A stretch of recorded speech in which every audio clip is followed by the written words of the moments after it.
Just a quick reminder guys, these narrations are best enjoyed with headphones on. In space no one can hear you scream. Welcome back to Spooktober. This week I take a look at EA's trademark horror game. I had to resolve an argument between two of my friends on Xbox. Does Isaac have what it takes to escape the necromorph infested ship? Or should he sign his own death warrant now? Well, let's find out.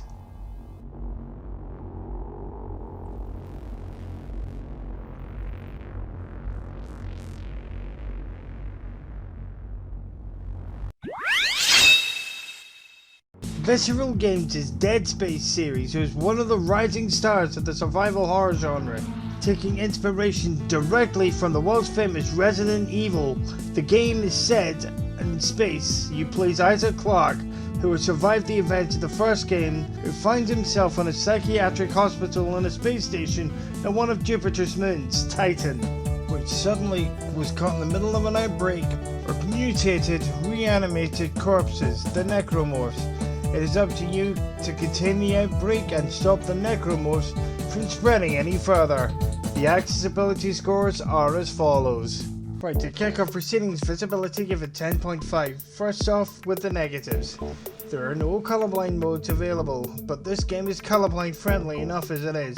This game has no health meter, instead you are relying on a light that's shown on the back of your seat, known as your reg. Turquoise would mean that Isaac is at its full health. Red indicates that Isaac is close to dying. This means that a colorblind player can keep tabs on how healthy Isaac is at any point in the game. Also, when it comes to doors, when the door is locked, the door's interaction prompt is yellow.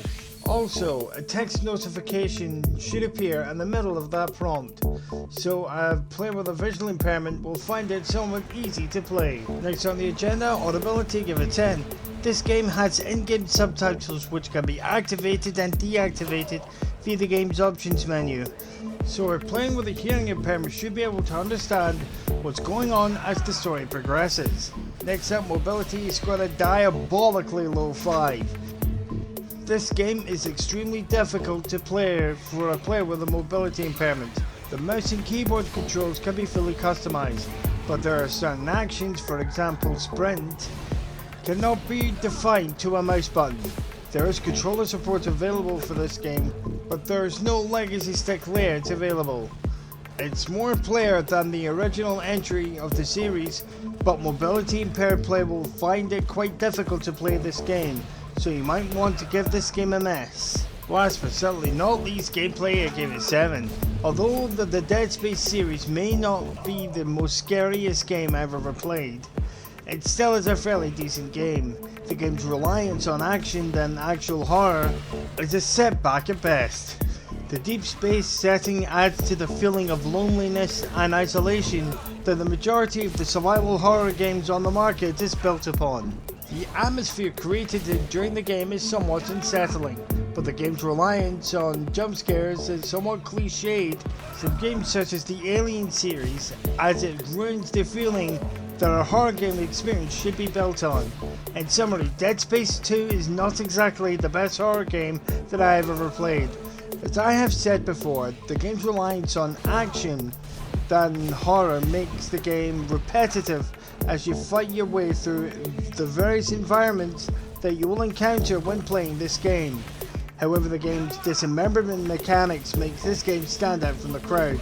Instead of simply shooting an enemy, you have to target a specific location on the enemy's body to cause damage. With this game being a part of EA Play, which is included in your Xbox Game Pass Ultimate membership, at least try this game before you knock it. And the overall score is 81.25%. See you guys in the next review. Spartan Commander 1990 out. Roll out, Spartan Legion.